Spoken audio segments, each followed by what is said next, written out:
Alright, Halloween in Tokyo is coming up, and let me tell you, it is wild. I've been there last year, and there are so many people, thousands upon thousands of people gathered in Tokyo, especially the Shibuya crossing, but also the narrow streets surrounding it. But that's not really the thing that makes Halloween in Tokyo so special, but I'll get to that later on. I'll also have like a small tip if you want to become like the it thing, or basically if you want to draw all the attention. It surely doesn't apply for everyone who's watching, but yeah. So in the winter semester of 2022, I was an international student at Kobe University. A few friends and I decided to take the chance and go to Tokyo to experience Halloween in Tokyo for ourselves, because we heard a lot about it, but yeah, of course I've never been. Most of the videos you will see are videos I took myself, but which aren't enough to do like a whole film type thingy about it.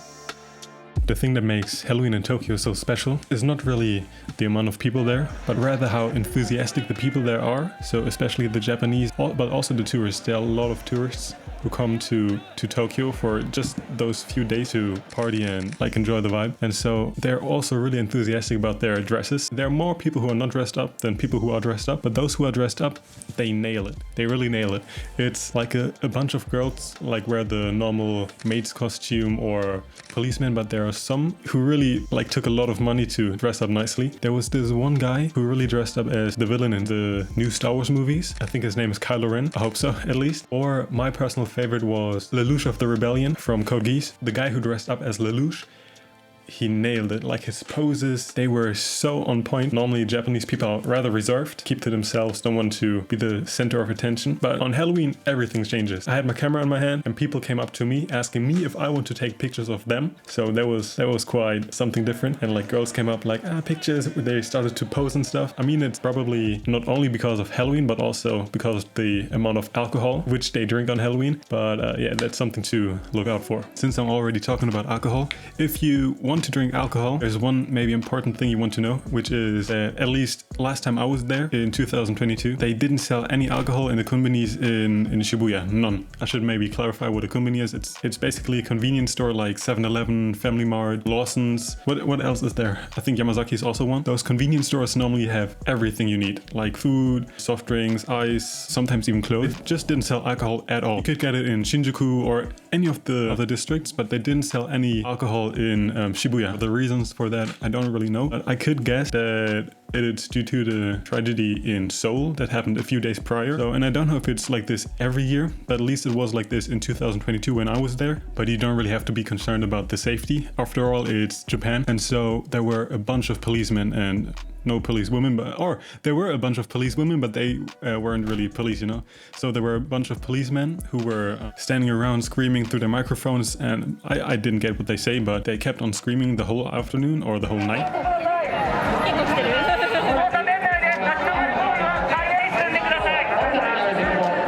Which was kind of annoying, but also it added to the vibe because everything was just left, right, sound there, people posing. So it's definitely adding to the, I would say, overall confusion. But another thing that really surprised me was that there was still traffic on the main roads. So they didn't shut down Shibuya crossing for pedestrians only, but there was still the traffic lights were going, not just the major streets, but also medium-sized streets. There was still cars driving up and down, and there were a bunch of policemen on Shibuya crossing because people were going up and down, not really going anywhere, just going over the crossing. There were so many policemen holding those yellow tapes, but not for the cars, but rather to guide the pedestrians. I think it's really quite crazy that they kept the traffic and not just shut it down completely. It wasn't really a bad thing for me because this also meant that there were a bunch of people flexing their cars. People were driving up and down the streets in their huge Lamborghinis or in their pickup trucks, just blasting music like crazy. It was so loud. You could feel the pressure of the 808s really in your chest just from the car music. The motorcycles did not really racing, but they were accelerating really fast. So basically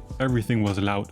This night, Tokyo is quite a lot of input itself. Shinjuku, Shibuya, all those lights, all those people. But Halloween is just another level. So it's probably only something for you if you enjoy being surrounded by tons of people, have a lot of input and don't really be overwhelmed too fast, because Halloween gives you all that and even more.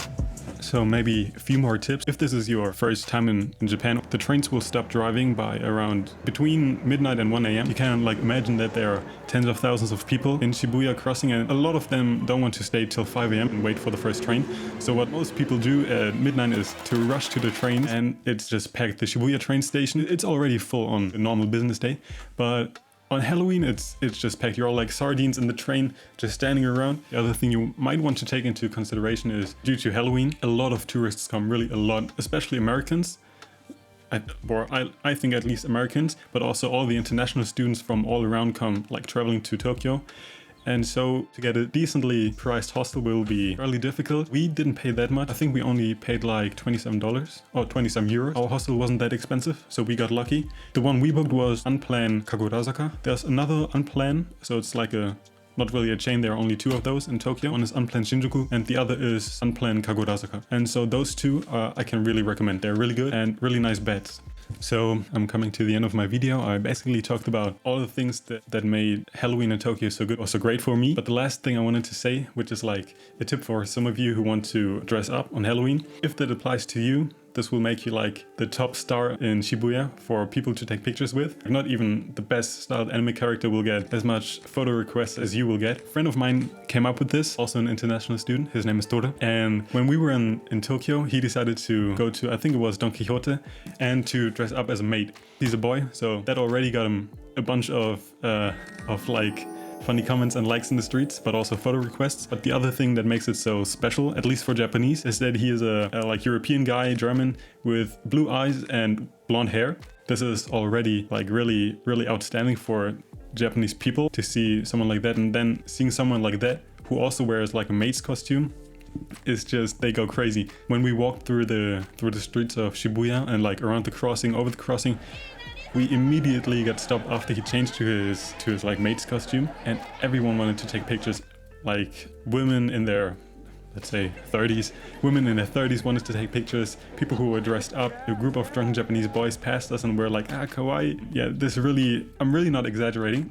This will make you the most sought after person to take pictures with. We couldn't walk for 30 meters without being stopped and like asked for pictures, or not me, but him and the others who were wearing like maids costumes. But yeah, the maid's costume is something else. So I hope that I could somewhat help you if you want to go to Tokyo or plan on going to Tokyo and don't know the right timing to do it. So I would say going during Halloween to Tokyo is a really good choice. Maybe not the best choice financially, but overall yes, it is, I would say so.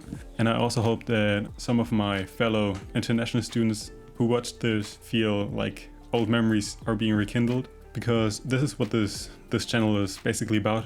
Me talking about my experiences with my friends and just reliving a dream.